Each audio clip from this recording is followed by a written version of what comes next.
BPSC mentor desk के YouTube channel पर उपस्थित बीपीएससी के सभी एस्पायरेंट जो इस चैनल से कनेक्टेड हैं, सभी का स्वागत है। लास्ट लेक्चर में हम लोग प्रॉमिस किए थे कि कुछ बेहतर क्वालिटी के साथ आपके साथ वीडियो क्वालिटी के साथ हम लोग उपस्थित होंगे। लोग कोशिश किए हैं कि आज का वीडियो क्वालिटी लास्ट जो प्रीवियस का जो लेक्चर्स है उससे बढ़िया होंगे। अब बिना समय व्यर्थ किए हुए हम लोग आज का जो टॉपिक है उस पर आते हैं कि आज 14 अप्रैल को बाबा साहब भीमराव अंबेडकर का जन्मदिन है। आज हम लोग उसके जीवन से जुड़ी हुई घटनाओं के बारे में हम लोग जानेंगे, साथ ही उन घटनाओं का हम अपने एग्जाम्स में कैसे यूज कर सकते हैं, इस पर मेरा ज़्यादा फोकस होगा। क्योंकि भीमराव अंबेडकर एक ऐसे शख्सियत हैं कि उनके बारे में आप सैकड़ों तरीके के सूचना सुने हैं, आप मल्टीपल वीडियोज अवेलेबल है, बहुत सारे बुक्स में इंफॉर्मेशन है।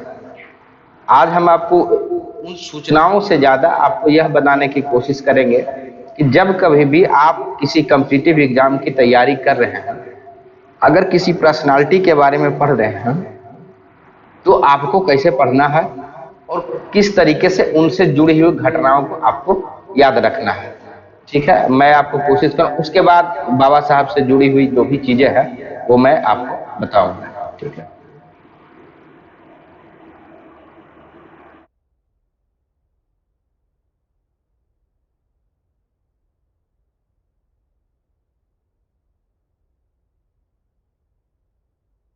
देखिए, सबसे पहले जब कभी भी हम लोग किसी पर्सनालिटी के बारे में पढ़ेंगे तो 3-4 चीज पर ध्यान देना है कि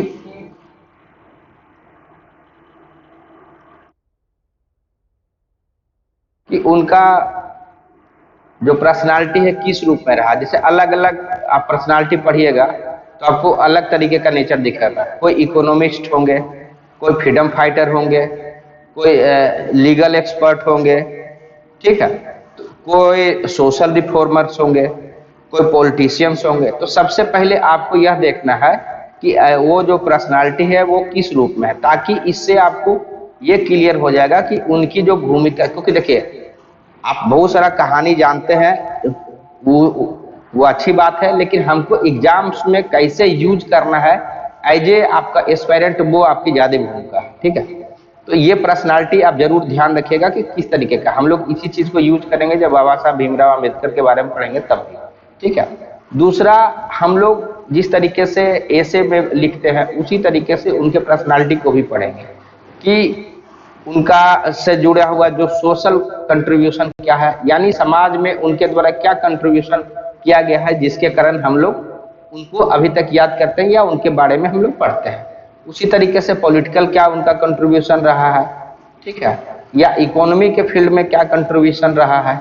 ठीक है, उसी तरीके से जो अलग आपका है कोई कल्चरल अगर किसी तरीके का है, या इंटरनेशनल लेवल पर अगर किसी तरीके का कंट्रीब्यूशन है, ठीक है, उसी तरीके से अगर इन्वायरमेंट से रिलेटेड किसी तरीके का है, तो जो परफॉर्मा हम लोग ऐसे में यूज करते हैं, आप उसी तरीके का परफॉर्मा आप किसी भी पर्सनालिटी को पढ़ने में कीजिएगा। ठीक है, ताकि आप जब उनके बारे में आप लिखते हैं तो वो पॉइंट्स आपको याद आए।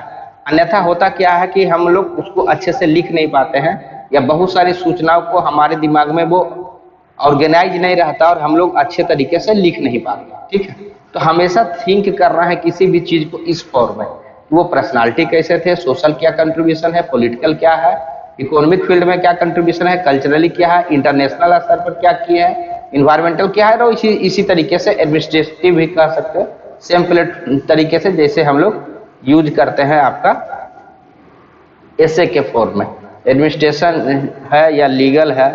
ठीक है, उसके बाद जब कभी भी किसी पर्सनालिटी के बारे में हम अब पढ़ते हैं तो जरूर देखे होंगे कि वो किसी न किसी तरीके से आपका ऑर्गेनाइजेशन या ग्रुप जरूर उनके द्वारा फॉर्म किया जाता है। तो उनसे संबंधित जो ऑर्गेनाइजेशन है ये आपको ध्यान रखना है। ठीक है, उसके द्वारा अगर किसी तरीके का पॉलिटिकल पार्टी बनाया गया है तो वो ध्यान रखना है। उसी तरीके से हर पर्सनालिटी का देखिएगा एक फेमस जो है किसी न किसी तरीके का आपका फिलोसफी होगा, ठीक है।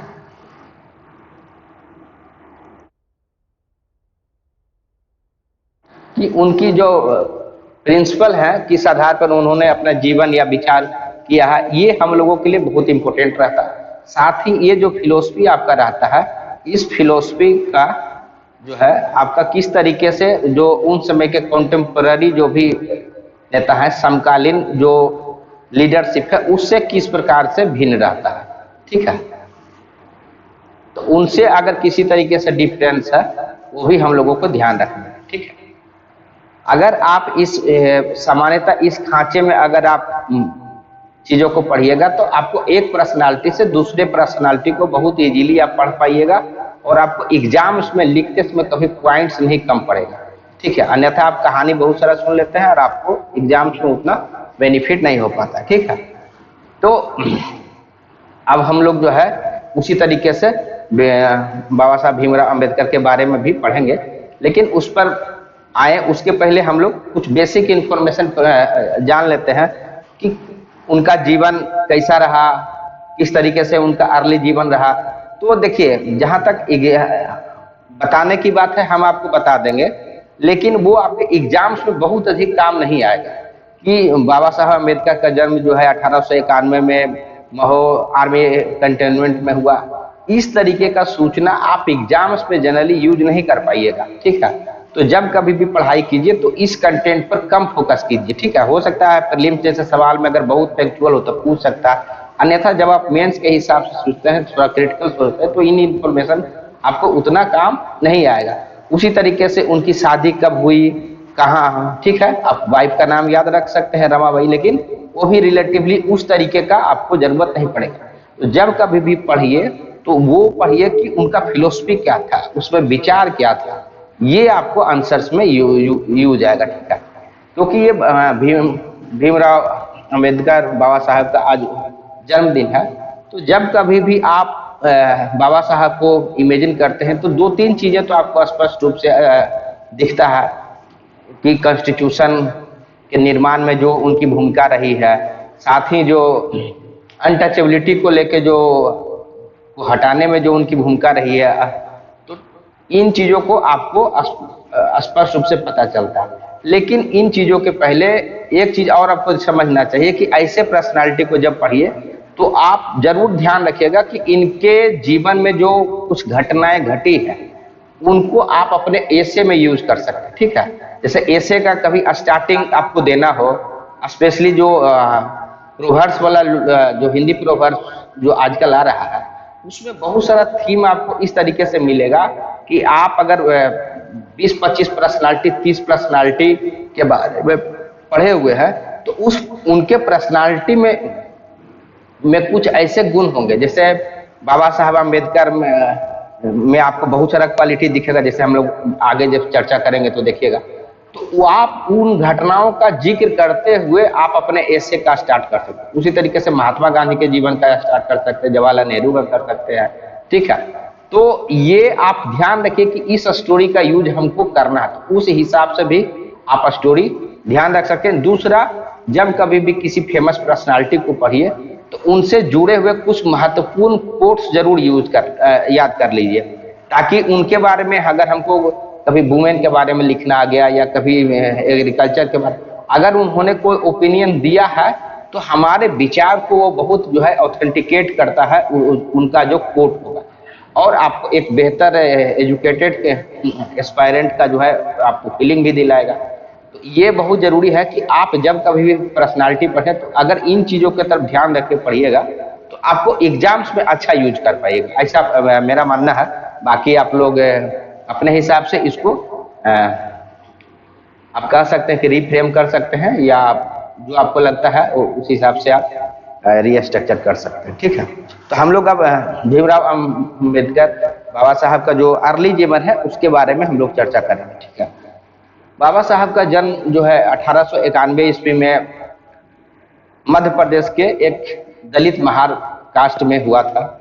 उनके फादर का नाम रामजी सकपाल था, ठीक है। अब यहाँ पर ध्यान देने वाला बात यह है कि उनके फादर एक सूबेदार थे, ठीक है। जो आप कह सकते हैं कि उस समय के जो कोर्स था उसमें एक कमीशन पद होता था, ठीक है, यानी ठीक ठाक पद पर थे उनके। तो एक्चुअली में था क्या कि महार कास्ट के लोग उस समय तक उनको पढ़ाई करना अलाउ ही नहीं था, मतलब, लेकिन क्योंकि इनके फादर सूबेदार थे तो इनको यह मौका मिला कि ये कम से कम स्कूल में जा सके, ये इनके फादर के सूबेदार होने के कारण इनको फायदा मिला। लेकिन क्योंकि उस समय जो है अनटचेबिलिटी इतना ज्यादा था कि जब ये स्कूल गए तब इनके ऐसा बताया जाता है कि इनकी माँ ने इनको बताया था कि जब तुम स्कूल जाओगे तो आप तुम्हारे साथ बहुत तरीके का डिस्क्रिमिनेशन होगा, तुमको हिम्मत नहीं हारना है, अगर स्कूल जा रहे हो तो तुमको किसी से झगड़ा भी नहीं करना है, किसी से आपको जो है किसी तरीके से वाद विवाद में नहीं पड़ना है, और इस जिस चीज के लिए जा रहे हो इसको कंप्लीट करना है। अगर जीवन में इस जो कुचक्र है या जो हम लोग आसपास देख रहे हैं, तो अगर उस तरीके से हम लोग अगर जीवन में अगर इन बुराइयों को दूर करना चाहते हैं तो शिक्षा के भी माध्यम से दूर कर सकते हैं। तो इसलिए अगर स्कूल जा रहे हैं तो मतलब बीच में पढ़ाई नहीं छोड़ना। और भीमराव अंबेडकर आप जानते हैं कि बहुत हाईली एजुकेटेड हुए, ठीक है। उस समय एक प्रथा चल रहा था क्योंकि अर्ली मैरिज ही होता था, तो उस समय भीमराव अंबेडकर 91 में जन्म लिए और 1906 में, यानी कि आप 15 साल की उम्र में उनकी शादी जो है रामाबाई से हो जाती है, ठीक है। उसके बाद 1907 1908 में वो एल्फिंस्टन हाई स्कूल जो है मुंबई में है, वहां से वो हाई स्कूल पास करते हैं, ठीक है। अब उसके बाद ये पास करने वाले भी ये अपने कास्ट के फर्स्ट व्यक्ति थे, यानी वहां तक जो उस कम्युनिटी के लोग होते थे ज्यादातर आप कह सकते हैं फोर्थ क्लास या उसके नीचे तक ही पढ़े रहते थे। तो ये उस महार कम्युनिटी के लिए बहुत ही आप कह सकते हैं कि गर्व का बात है, या आप कह सकते हैं कि दूसरे तरीके से अगर देखिए तो कितनी बुरी स्थिति थी उस कम्युनिटी की कि मात्र एक व्यक्ति जो है आप हाई स्कूल पास कर रहे हैं, ठीक है। उसी तरीके से इन्होंने अपनी पढ़ाई छोड़ी नहीं, 1912 में जो है अपना इकोनॉमिक्स और पॉलिटिकल साइंस से मुंबई यूनिवर्सिटी से इन्होंने डिग्री प्राप्त किया। उसके बाद 1912 में मतलब जब ये 5 साल के ही थे तो इनके 1912 में इनके फादर जो है यानी 91 9 ईयर्स और 12 21 साल के जब होंगे तो इनके फादर का भी जो है डेथ हो गया, और इनकी मदर का डेथ जो है और भी पहले हो गया, ठीक है। तो आप समझ सकते हैं कि बहुत ही अर्ली एज में इनके ऊपर फैमिली का भी बोझ होगा, और ये लगभग 14 भाई बहन थे और उसमें ये सबसे यंगर थे, ठीक है। तो उस समय क्योंकि ये पढ़ाई में बहुत अच्छे थे तो इनके एक स्कूल टीचर थे, उन्होंने इनको सपोर्ट किया और एक रिकमेंड किए बड़ोदरा के राजा के पास, ठीक है, जो उस समय के रूलर थे, गायकवाड़ रूलर जो थे बड़ौदा के, ठीक है। तो उन्होंने इनकी जो पढ़ाई है उसको फिनांस किया, और ये पोस्ट ग्रेजुएशन जो है उनके आप कह सकते हैं स्पॉन्सरशिप से उन्होंने पूरा किया। शर्त यह रखा गया था कि आप पढ़ाई पूर्ण करने के बाद जो है बड़ौदा का जो सिविल सर्विसेज है उसमें आप ज्वाइन करें, ठीक है। तो इन्होंने डिग्री प्राप्त किया वेरियस आप कह सकते हैं यूनिवर्सिटी ऑफ कोलंबिया से, और फिर जो है पीएचडी प्राप्त किए आपका लंदन स्कूल ऑफ इकोनॉमिक्स से भी, ठीक है। तो आप समझ सकते हैं कि इतना हाईली एजुकेटेड होने के बाद जब वो यहाँ आए तो ऐसा उनको फील होना चाहिए होगा कि यहाँ आएंगे तो मेरे साथ किसी तरीके का डिस्क्रिमिनेशन नहीं होगा क्योंकि एजुकेशन हमने बहुत प्राप्त कर लिया है।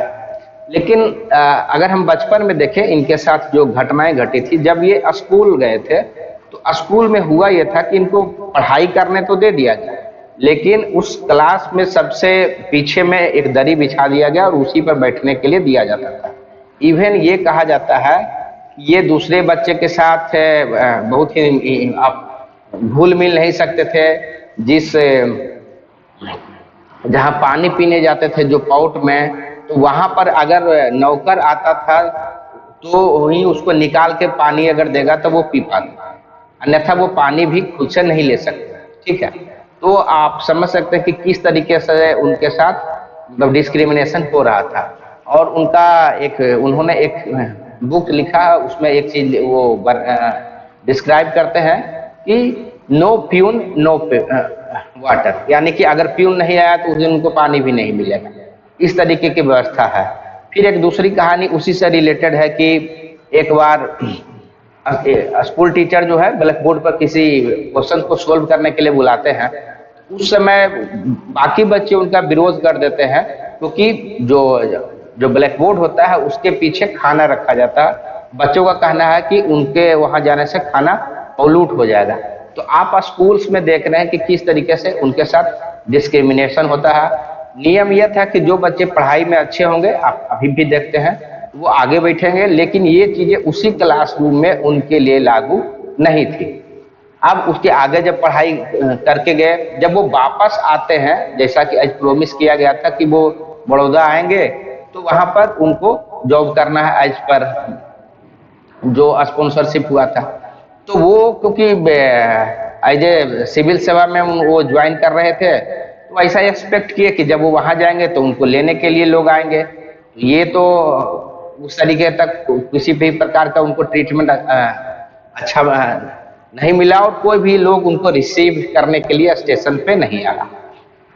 उनको इस बात का आभास था कि क्योंकि अनटचेबिलिटी के कारण किसी भी हिंदू होटल्स में उनको जगह नहीं मिलेगा, तो उन्होंने एक पारसी होटल था वहां पर जो है अपना डेरा लिया, यह सोचते हुए कि पारसी कम्युनिटी में तो किसी प्रकार का डिस्क्रिमिनेशन नहीं होता है, तो यहाँ नहीं हो। लेकिन यहाँ भी कुछ समय के बाद यह जो पारसी कम्युनिटी के कुछ लोग आए और होटल के आगे जो है इनके साथ मिसबिहेव करने लगे कि आपने जो है सच्चाई बताते हुए नहीं बताते हुए जो चीट किया है और आप जो है अनटचेबल है। तो इस तरीके से वहां भी उनको समय दिया गया कि आप शाम शाम तक खाली कर दीजिए इस होटल को। अब ऐसे में भीमराव अंबेडकर के साथ दो चीज था कि जब वो बाहर पढ़ाई कर रहे थे तो उनके साथ एक हिंदू दोस्त भी था और एक क्रिश्चियन दोस्त भी था। तो उनको ऐसा लगा कि क्योंकि वो बाहर में पढ़ाई हुआ है, तो वो जो हिंदू दोस्त है वो अपने पास घर में उनको जगह देगा।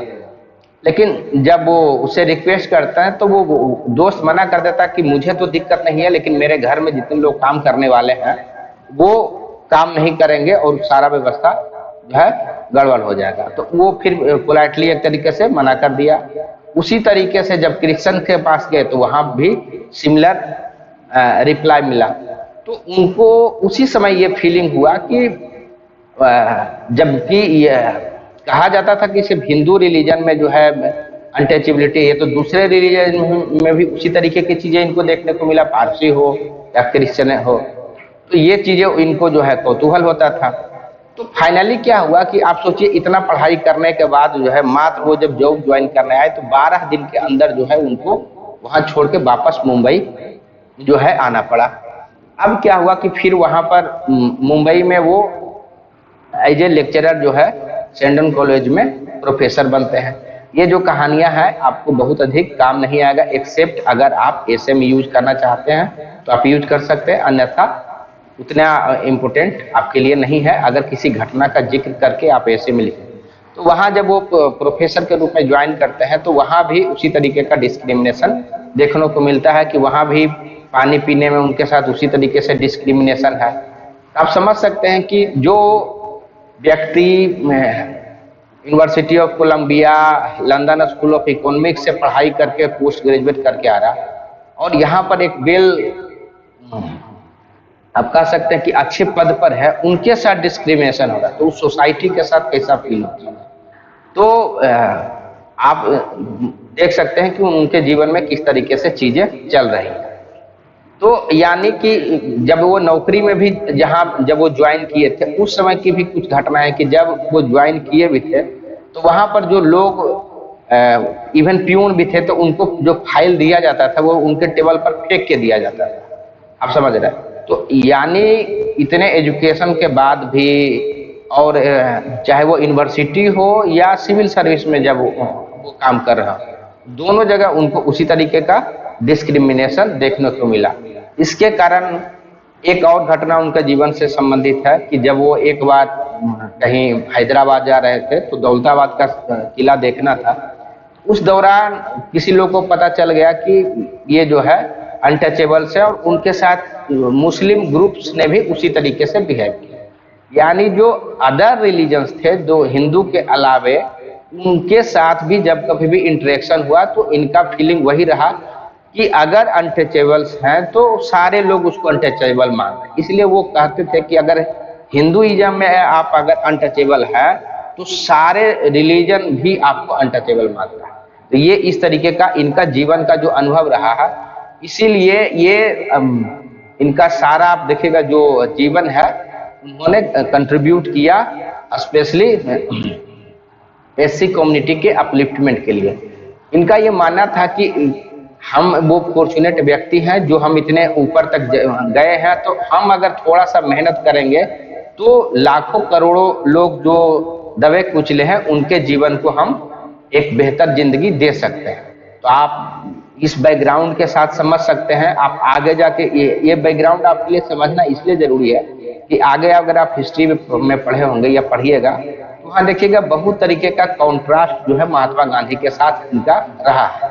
तो दोनों की क्योंकि बैकग्राउंड अलग है, दोनों की पृष्ठभूमि अलग है, दोनों का बचपन अलग है, दोनों के अंडरस्टैंडिंग अलग है, सोशल रियलिटीज को देखने का तरीका अलग है, इसका प्रभाव आगे जाके भी आपका जो आइडियोलॉजी में कुछ कुछ डिफरेंसेस, चाहे वो कास्ट सिस्टम को लेके हो या पॉलिटिकल पार्टी को लेकर हो, वो रहता है।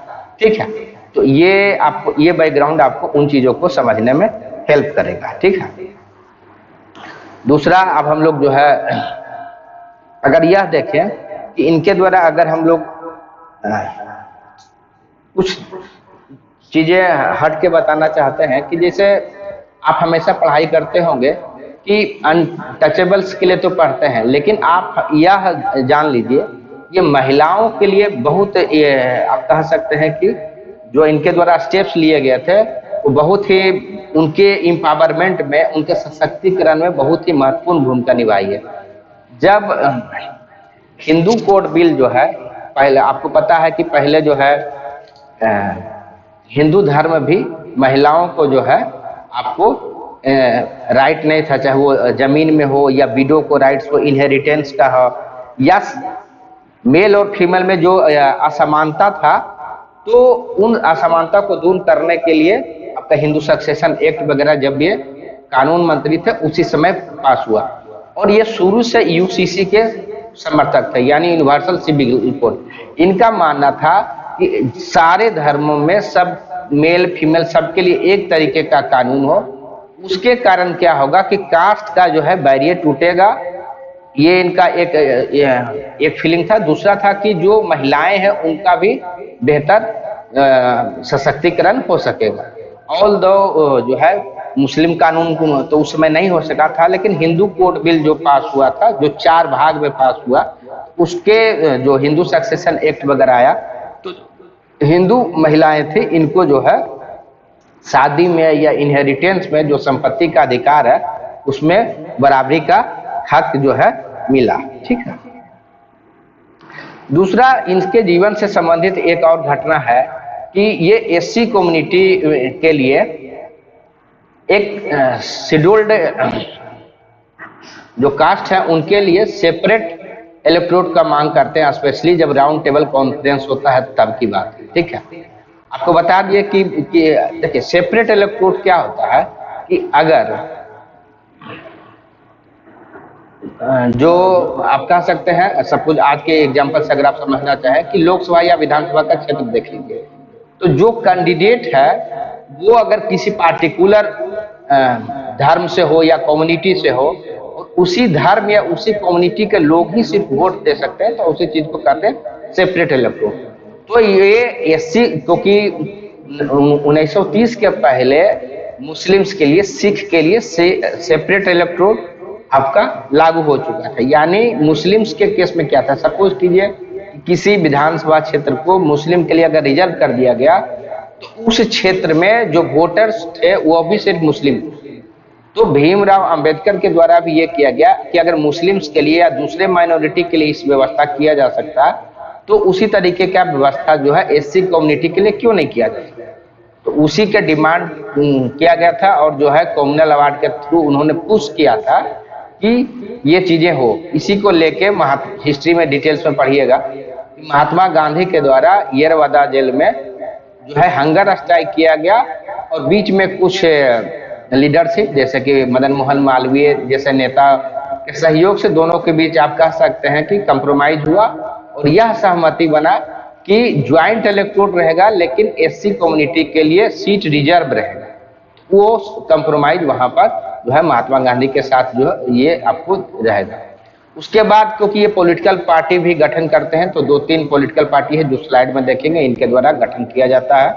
ठीक है, संविधान बनाने में क्या भूमिका रही है ये सारे लोगों को पता है कि वो ड्राफ्टिंग कमेटी के चेयरमैन थे, और उसको रहते हुए उन्होंने जो है संविधान को लगभग 60 देशों के संविधान को पढ़ने के बाद जो है अपने संविधान का निर्माण उनके नेतृत्व में किया गया है। ठीक है, तो ये चीजें आप जानते होंगे। वो फर्स्ट जो है लॉ मिनिस्टर भी थे। ठीक है, जब कैबिनेट बना तो, और उन्हीं के जब विधि मंत्री थे उसी समय जो है आपका हिंदू सक्सेशन एक्ट वगैरह जो है वो पास हुआ। तो ये उनका कमोबेश जो है एक लाइफ रहा है। कुछ ऑर्गेनाइजेशन उनके द्वारा जो है एस्टेब्लिश किए गए हैं। ठीक है, कुछ जो है उनके द्वारा जर्नल्स या बुक्स लिखे गए हैं। उन सभी का पर्पस यही था कि जो एससी कम्युनिटी के लोग हैं उनको आवाज दिया जा सके या उनकी विचारों को उठाया जा सके। ये जो कुछ ऑर्गेनाइजेशन के नाम आपको याद रखने, हम स्लाइड के माध्यम से उन चीजों पर चर्चा करेंगे, लेकिन आपको ध्यान ये रखना है कि जब आप सोशल हम लोग चर्चा कर लिए, पॉलिटिकल हम लोग चर्चा कर लिए कि संविधान में किस तरीके से किए, अगर आप इकोनॉमी में भी इनका कंट्रीब्यूशन है। आज जो है आरबीआई जो है एक इनके द्वारा रिकमेंड किया गया था, उसी कमीशन के आधार पे इनके द्वारा जो रिपोर्ट दिया गया था, उसी के रिपोर्ट के आधार पे वर्तमान जो है आपका आरबीआई का फॉर्मेशन हुआ है। उसके बाद ये मिनिमम वेज का जो है एक्चुअली में क्या है, एक हिल्टन यंग कमीशन है, उसको अंबेडकर जो है अपना आइडिया पेश किए थे, उसी के आधार पर जो है आरबीआई का गठन हुआ है। दूसरा है कि जो लेबर्स की बात है, उनके जो मिनिमम वेजेज है या जो वर्तमान समय में आप सुनते हैं प्रोविडेंट फंड जो सुनते हैं, ये कंसेप्ट भी जो है भीमराव अंबेडकर के आइडिया से लिया गया है। आपको पता होगा कि इकोनॉमी सब्जेक्ट में भी वो जो है पीएचडी किए थे, और उनका थेसिस वगैरह भी है। यानी आप सोच लीजिए, जो व्यक्ति इकोनॉमी भी पढ़ा हुआ है, लीगल भी पढ़ा हुआ है, और इंटरेस्ट से जब इनको स्कूल में या जो है पोस्ट ग्रेजुएट में संस्कृत पढ़ने से मना कर दिया गया, तो उस समय वो पर्शियन लैंग्वेज पढ़े और बाद में खुद से वो संस्कृत भी पढ़े। यानी मल्टी लैंग्वेज पर कमांड रखना, उसके बाद जो है पॉलिटी इकोनॉमिक्स सब में पीएचडी करना, वो भी आप समझ सकते हैं कि फॉरेन यूनिवर्सिटी से कितनी बड़ी बात होगी। हम लोग नॉर्मल ग्रेजुएशन का सब्जेक्ट पढ़ने में जो है हम लोग से नहीं हो पाता वो। तो आप समझ सकते हैं वो जो जीवन में इतना हार्डशिप झेलने के बाद जिस व्यक्ति ने इतना सब कुछ किया, तो और स्पेशली एससी कम्युनिटी के लिए अपलिफ्टमेंट के लिए बहुत ज़्यादा उनके द्वारा कदम उठाए गए। क्योंकि जो आज रिजर्वेशन या एफर्मेटिव एक्शन जो हम लोग देखते हैं, उसमें बाबा साहब का बहुत बड़ा हाथ है। ठीक है, या उन्होंने उस बिंदुओं को उठाया। ठीक है, महिला के जो है अपलिफ्टमेंट में बहुत बड़ा रोल है। साथ ही वेरियस ऐसे मुद्दे उनके द्वारा एज ए लॉ मिनिस्टर उठाए गए जो भारत के विकास में जो है महत्वपूर्ण भूमिका निभाया। कुछ ऑर्गेनाइजेशंस वगैरह का नाम है, वो आप जो है उसको ध्यान रखिएगा। कुछ उनका फेमस कोट्स वगैरह भी है कि life should be great rather than long. ये बहुत अच्छा कोट है, आपको स्पेशली प्रोवर्ब्स वाले में कुछ ऐसा मिलता जुलता आएगा, तो आप वहां पर आप यूज इसको कर सकते हैं। ठीक है,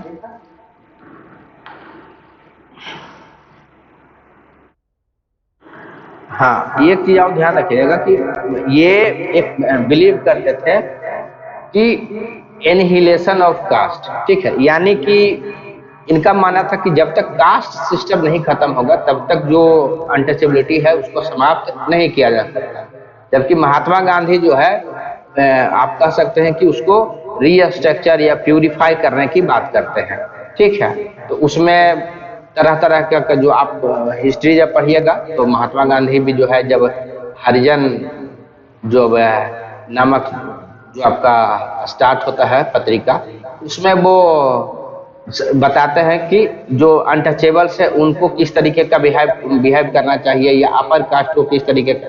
जैसे उनका सजेशन इस तरीके से होता था कि जो अनटचेबल उस समय जो है आप कह सकते हैं कुछ फॉरबिडन जो मीट होते हैं उनको भी वो लोग यूज करते थे। तो उन चीजों के बारे में था महात्मा गांधी की जो अनटचेबल से उन चीज का यूज नहीं करे और अपर कास्ट भी अपने नेचर को मोल्ड करे और उसको हिंदू सोसाइटी का महत्वपूर्ण हिस्सा मांगे और उसके प्रति कंपनसेट हो, यानी दोनों में वो करुणा का भाव रहे। तो यानी वो प्यूरिफाई करने की बात करते हैं। उनका कहना रहता है कि अगर इस तरीके से सेपरेट इलेक्ट्रोड किया जाए, यानी कि अलग अलग हिंदू में ही अलग अलग ग्रुप किया जाएगा, तो इससे जो यूनिटी है, जो एकता है, पूरा भंग होगा और बहुत मुश्किल होगा किसी समाज को जो है संभाल के रखना। उनका मानना था कि हिंदू मुस्लिम तो पहले ही इतना चल रहा, और अगर हिंदू समाज को भी अगर इस तरीके से तोड़ा जाएगा तो इतना टुकड़ों में विभक्त हो सकता है कि हम एक जो आज़ाद और यूनाइटेड इंडिया का जो इमेजिनेशन करते हैं वो संभव नहीं हो पाए। तो ये महात्मा गांधी का एंगल था।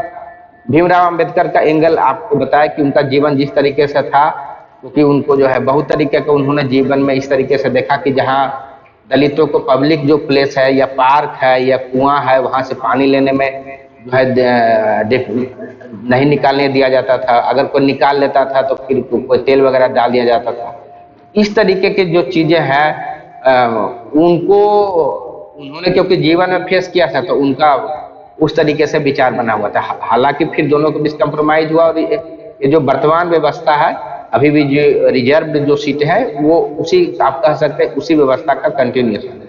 ठीक है, तो ये महात्मा गांधी और भीमराव अंबेडकर के बारे में हम लोग देखें कि किस तरीके से जो है उनका था। दूसरा आपको 1935 में देवला में वो अनाउंस करते हैं कि हम जो है बुद्धिस्ट जो रिलीजन है, क्योंकि बाकी रिलीजन से आपको बताए हैं कि किस तरीके से वो आहत थे कि वहां पर भी जो है जो अनटचेबल्स है उनके साथ डिस्क्रिमिनेशन किया जा सकता है। वो बुद्धिज्म से बहुत ज्यादा प्रभावित थे। ठीक है, और वो अनाउंस किए थे कि हम जो है बुद्ध धर्म को जो है बौद्ध धर्म को एक्सेप्ट कर लेंगे। हालांकि 1935 में घोषणा होता है, लेकिन लगभग 20-21 साल के बाद जो है वो 1955 में, क्योंकि वो उनके हिसाब से कि अगर हिंदू रिलीजन में अगर रिफॉर्म हो जाता है तो नहीं चेंज होंगे, लेकिन 20 साल 21 साल के इंतजार के बाद वो 1955 में जो है बौद्ध धर्म को एक्सेप्ट कर लेते हैं। लगभग उनके मृत्यु के 1 से 1.5 मंथ पूर्व ये घटना हुआ था। उसमें लगभग हजारों की संख्या में जो है उनके साथ बहुत सारे लोग जो है बौद्ध धर्म को उनके जो भी फॉलोअर्स है वो एक्सेप्ट किए थे। और वो सिंबॉलिकली पूर्व में जो है जब वो एजिटेशन वगैरह कर रहे थे तो उसको लेके जो है मनुस्मृति वगैरह को भी सिंबॉलिकली वर्न किया गया था। तो ये जो किया गया था इसको लेके आपको कभी कभी क्रिटिसाइज भी किया जाता है। ठीक है, और क्योंकि मनुस्मृति ही वो लॉ बुक था जिसके आधार पर अनटचेबल माना गया था। ठीक है, तो इसके कारण उनको सिंबॉलिकली जो है भीमराव अम्बेडकर के द्वारा जो है बर्न किया गया था। ठीक है, लेकिन स्पेशली जो हिंदू धर्म के जो कट्टर समर्थक थे उसको इन चीज़ों को नेगेटिव के रूप में बताते हैं। तो खैर दोनों पक्ष का अपना पॉजिटिव निगेटिव हो सकता है। तो हम लोग जो है भीमराव अम्बेडकर के जीवन से क्या क्या सीख ले सकते हैं ये हम लोगों के लिए इम्पोर्टेंट है। स्लाइड के माध्यम से धीरे धीरे हम लोग देखते हैं। ठीक है, तो हम लोग अगर देखें तो बर्थ अगर बैकग्राउंड हम लोग चर्चा कर लिया कि किस तरीके से जो है मध्य प्रदेश में उनका जन्म हुआ था, किस कास्ट में, महार कास्ट में, हम लोग चर्चा कर लिए। हम लोग ये बताया कि किस तरीके से डिस्क्रिमिनेशन जो है स्कूल में ही उनके साथ होता था, पानी वगैरह पीने में किस तरीके से डिस्क्रिमिनेटेड होता था ये हम लोग चर्चा कर लिए। एकेडमिक एक्सेलेंस आपको बहुत अधिक याद रखने का जरूरत नहीं है, आपको बहुत अधिक काम नहीं आएगा। आपको यह एक समझ के लिए कि हाँ वो बहुत परिवर्तित है उसके लिए आपका है, लेकिन उसका आप एग्जाम्स में बहुत अधिक यूज नहीं कर पाइएगा। ठीक है, ये कहानी वगैरह हम लोग चर्चा कर लिए। ठीक है, कि किस तरीके से जो है पानी का जो घड़ा है उसमें पीने से मना किया जाता है। इसमें एक कहानी दिया जाता है कि एक बार वो छड़ी का यूज करते हुए जो है उस से किए थे, तो वो उनकी, आप कह सकते हैं, उनकी बुद्धिमत्ता को दिखाता है। ये एक कहानी है, लेकिन दूसरा हर जगह कहानी वही आपको मिलेगा कि जब प्यून आता है तभी उनको पानी पिलाता था। ये उनके साथ डिस्क्रिमिनेशन जो हुआ उसको बारे में बताता है। सोशल रिफॉर्म, अगर हम लोग जैसा बोल रहे थे, सोशल रिफॉर्म और जो है कास्ट के विरुद्ध जो उनका फाइट था उसको लेकर अगर संघर्ष को देखें तो ये बहुत इंपॉर्टेंट है, स्पेशली प्रीलिम्स के हिसाब से। ठीक है, बहिष्कृत हितकारिणी सभा, ये बहुत इंपॉर्टेंट है, बहुत बार रिपीटेड क्वेश्चन में से आता है। ठीक है, उसके बाद मूक नायक जो उनका न्यूज़पेपर है और जो जनता है, ये भी ध्यान रखना है। तो अगर आप इनके बारे में मेंस में लिख रहे हैं तो जैसा हम ऊपर में बताए कि ऑर्गेनाइजेशन, न्यूज़पेपर, जब कभी भी किन्हीं की पर्सनालिटी के बारे में पढ़िए तो बहुत इंपॉर्टेंट है, लिखने में भी काम आएगा, प्रीलिम्स में भी काम आएगा। तो बहिष्कृत हितकारिणी सभा जरूर याद रखिएगा। ठीक है, और मूक नायक और जनता। ठीक है, महार सत्याग्रह आप लोग इसको प्रीलिम्स में पढ़ चुके होंगे। ठीक है, कि किस तरीके से जो है पानी जो है पब्लिक टैंक से नहीं दिया जाता है, तो उसी के विरोध में जो है वो मनुस्मृति जो है जलाए थे। तो ये महार सत्याग्रह, आप जब उनका अगर दलित के बारे में लिखने के लिए आए तो ये सब जो इनका मूवमेंट है आप लिख सकते हैं। पूना एक्ट हम लोग चर्चा किए कि किस तरीके से महात्मा गांधी से इनका आप कह सकते हैं कि डिफरेंसेस था, और वो जो कंप्रोमाइज हुआ था उसी को पूना पैक्ट कहते हैं, जिसमें जो है आपको हम बता रहे थे कि सेपरेट इलेक्ट्रोड का डिमांड किया जा रहा था भीमराव अंबेडकर के द्वारा, लेकिन महात्मा गांधी इसी के विरोध में जो है हंगर स्ट्राइक किए थे, जो उस समय वो जेल में थे, और फाइनली जो है उसमें समझौता होता है, उसी को पूना पैक्ट कहते हैं। ठीक है, एनहिलेशन ऑफ कास्ट हम आपसे चर्चा कर चुके हैं। इनका हमेशा जो बिलीफ था वो कंप्लीटली कास्ट को जो है व्यवस्था को खत्म करने में था, जबकि महात्मा गांधी का उसको आप कह सकते हैं रीओरिएंट, रीस्ट्रक्चर या प्यूरिफाई करने का। ठीक है, कॉन्स्टिट्यूशन बनाने में क्या भूमिका है, तो ये ड्राफ्टिंग कमेटी के चेयरमैन थे, हम लोग चर्चा किए इसके बारे में। जो आर्टिकल 17 है इसमें जो है अनटचेबिलिटी को एबोलिश किया गया है, और ये 1955 में इसको लागू करने के लिए जो है आपका एक्ट भी आ गया था। ठीक है, तो 1955 में आपका जो है एक्ट भी इसको आप कह सकते हैं कानूनी रूप देने के लिए लागू हो चुका है। ठीक है, पॉलिटिकल पार्टी का नाम जरूर ध्यान रखिएगा, एक दो लिखने के काम आएगा आपका, इंडिपेंडेंट लेबर पार्टी। ठीक है, एंड शेड्यूल कास्ट फेडरेशन 1942, दो पार्टी, एक्चुअल में एक पार्टी और है इसमें नहीं दिया हुआ, तो जितना दिया हुआ इतना अभी चर्चा कर रहे हैं आपके साथ। ठीक है, ये आपको बताया कि ये जो है शुरू से ही आपका यूसीसी के आपका समर्थक थे, यानी जो अभी आप न्यूज में सुनते रहते हैं कि सबके लिए समान काम, उसी के लिए जो है आपका ये शुरू से जो है समर्थक थे। ठीक है, तो ये आपका जब विलंब हो रहा था तो उसके विरोध में जो है लॉ मिनिस्टर से आपका रिजिग्नेशन भी तक दिए थे। ये इनका दिखाता है कमिटमेंट कि किस तरीके से जो है समानता के लिए, महिलाओं के लिए या सभी वर्गों के लिए खड़ा हो। ठीक है, तो ये चीज को देख सकते हैं। ठीक है, किस तरीके से अभी आपसे चर्चा किए कि जो है हिंदुइज्म का जो विरोध करते थे, क्योंकि वो अंदर में जो कमियां थी वो अगर सुधार नहीं होता है, इसके कारण उन्होंने ये प्रोमिस किया था कि हम मास कन्वर्सन कर लेंगे हम लोग बुद्धिज्म में, और जो 1956 में वो कन्वर्ट हुआ भी, इस बात को भी हम लोग चर्चा किए। ठीक है, वुमेन राइट्स के बारे में भी हम लोग चर्चा किए। एजुकेशन के क्षेत्र में ये जब कभी भी उनका सोशल कंट्रीब्यूशन के बारे में लिखना आएगा तो जरूर लिखिएगा, जो सिद्धार्थ कॉलेज है ये जो है उनके द्वारा जो स्थापना किया गया था। ठीक है, ये आप जरूर लिखिएगा। ये इस जब कभी भी लिखिए तो ऑर्गेनाइजेशन, न्यूज़पेपर या किसी तरीके का अगर उनके द्वारा कोई एस्टेब्लिशमेंट स्थापित किया गया तो जरूर लिखिएगा। ठीक है, उसी तरीके से ये कहानी तो हम लोग ये इनका फेमस कोट है, जरूर इसको ध्यान रखिएगा।